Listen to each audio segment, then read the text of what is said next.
लेकिन दिल्ली पुलिस सिर्फ एक औजार है और अलीगढ़ की पुलिस सिर्फ एक औजार है। जो दिमाग है वो भारत के गृह मंत्रालय का और भारत के प्रधानमंत्री कार्यालय का दिमाग है।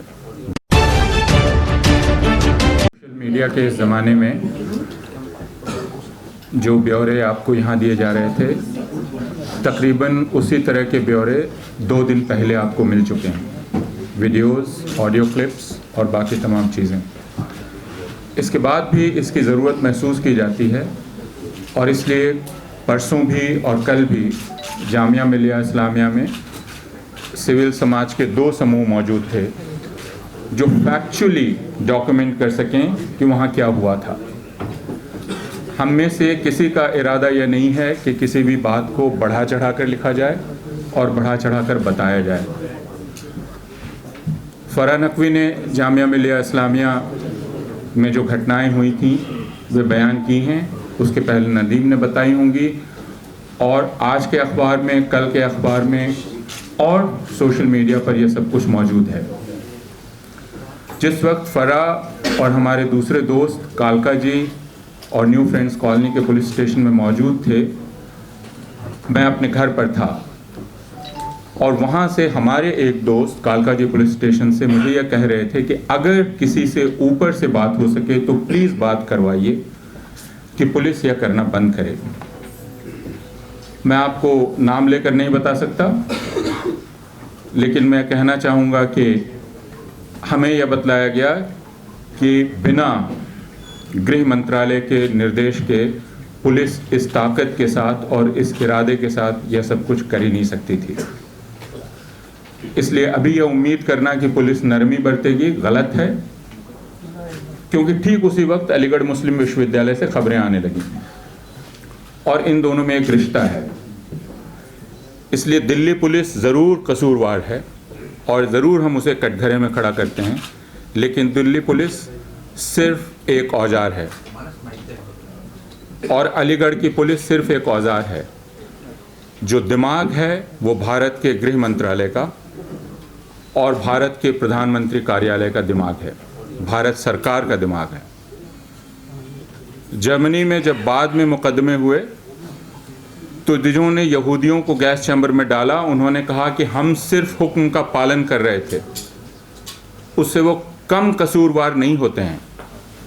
लेकिन जिन्होंने हुक्म दिया उनकी निशानदेही करना बहुत ज़रूरी है। और यह कोई इत्तेफाक नहीं था और यह कोई चुनावी जुमला नहीं था कि उसके एक रोज़ पहले प्रधानमंत्री यह कह रहे थे कि जो हंगामा कर रहे हैं और जो आग लगा रहे हैं उनके कपड़ों से जाना जा सकता है कि वो कौन है। यह संदेश पुलिस को दिया जा रहा था, यह संदेश सुरक्षा कर्मियों को दिया जा रहा था कि आप उनके साथ कैसा बर्ताव करेंगे। इसकी उम्मीद आपसे की जाती है कि हम जिनके कपड़ों का इशारा कर रहे हैं, कपड़ों के रंग का, आप उसको डिकोड करके उनके खिलाफ कार्रवाई करेंगे जैसे कि हम चाहते हैं। इस बात की तस्दीक इससे होती है कि इस सरकार की एक मंत्री ने कहा कि हम पुलिस को यह कहना चाहेंगे कि वो माओवादियों और जिहादियों और तीसरा और अलगाववादियों से सावधान रहें। कौन है इसमें जिहादी? जामिया मिलिया इस्लामिया में जो छात्र प्रदर्शन कर रहे थे या जामिया के आसपास भी जिनको बाहरी कहा जा रहा है, उनका पूरा हक है विरोध करने का। जामिया के आसपास के इलाकों के लोगों का, वे कोई बाहरी तत्व नहीं हैं, वो ज़रूर विश्वविद्यालय से बाहर के होंगे लेकिन वो इस समाज के हैं और उनका अधिकार है विरोध करने का। कौन है इसमें जिहादी, कौन है इसमें माओवादी और कौन है इसमें अलगाववादी? और क्यों ये कोडेड लैंग्वेज लगातार फीड की जा रही है इस समाज में? इसलिए मैं सीधा इल्ज़ाम लगाना चाहता हूं भारत सरकार पर। यह आरोप है भारत के नागरिकों की तरफ से कि भारत सरकार भारत में हिंसा भड़काने की पूरी कोशिश कर रही है और भारत के नागरिकों पर हमले करवाने की पूरी तैयारी कर रही है और उसके लिए सुरक्षा बल को और पुलिसकर्मियों को उकसा रही है, जिसके 2 नमूने हमने देखे। एक जामिया मिलिया इस्लामिया में और एक अलीगढ़ मुस्लिम विश्वविद्यालय में। ये दोनों ही विश्वविद्यालय पिछले 6 साल से लगातार बदनाम किए जा रहे हैं। यह भी इत्तेफाक नहीं है कि जिस वक्त जामिया मिलिया इस्लामिया के छात्र विरोध प्रदर्शन कर रहे थे, भारतीय जनता पार्टी के IT सेल के लोग प्रचारित कर रहे थे कि वे नारे लगा रहे हैं, हिंदुओं तुम्हारी कब्र खुदेगी। यह लगातार सोशल मीडिया पर फैलाया जा रहा था कि जामिया मिलिया इस्लामिया में ये नारे वहाँ के छात्र लगा रहे हैं, हिंदू तुम्हारी कब्र खुदेगी। यह दुष्प्रचार नाम के साथ आप अभी भी जाएं और आपको फेसबुक पर और सोशल मीडिया के दूसरे प्लेटफॉर्म्स पर यह मौजूद मिलेगा।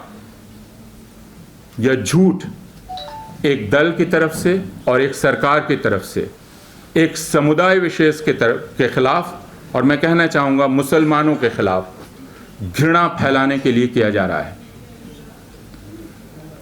इरादे बिल्कुल साफ हैं कि हिंदुस्तान में एक सिविल वॉर शुरू की जाए और मुसलमानों के खिलाफ नफरत का ऐसा माहौल पैदा कर दिया जाए कि लोग उनके साथ खड़े ना हों।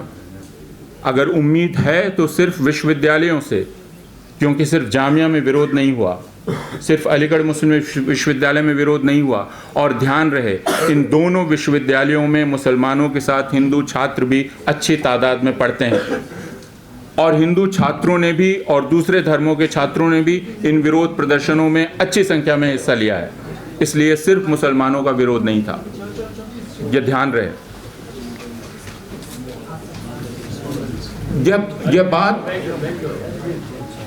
इस सरकार के मंत्री और भारतीय जनता पार्टी के नेता अलग अलग तरीके से कर रहे हैं।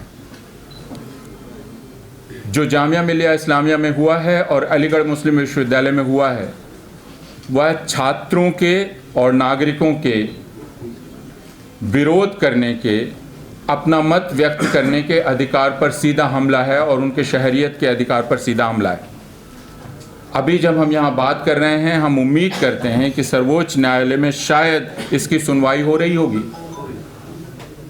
और कल जो कहा गया कि वे छात्र हैं तो क्या उन्हें हिंसा करने की इजाज़त नहीं है, हम इस पर निराशा जाहिर करना चाहेंगे, क्योंकि छात्रों ने हिंसा नहीं की। सर्वोच्च न्यायालय ने कहा कि जब तक हिंसा नहीं रुकती हम सुनवाई नहीं करेंगे। हिंसा पुलिस को रोकनी थी।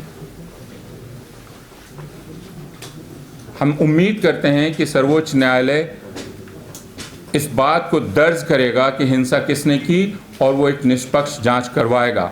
लेकिन हम ये कह रहे हैं कि भारत को कैसे चलाया जाएगा यह फैसला उसके लोग करेंगे। भारत में शहरियत कैसे चलेगी इसका फैसला उसके लोग करेंगे। और यह सरकार अगर इस गुरूर में है कि इस बहुमत के चलते वो भारत के लोगों का रिकन्फिगरेशन कर सकती है, तो वह गलतफहमी में है और उसको उस गलतफहमी से जगाने का काम हिंदुस्तान के छात्र और नौजवान कर रहे हैं। और इसके लिए जो कुछ भी वे झेल रहे हैं उसको देखते हुए भी हम उन्हें मुबारकबाद देना चाहते हैं। बहुत शुक्रिया।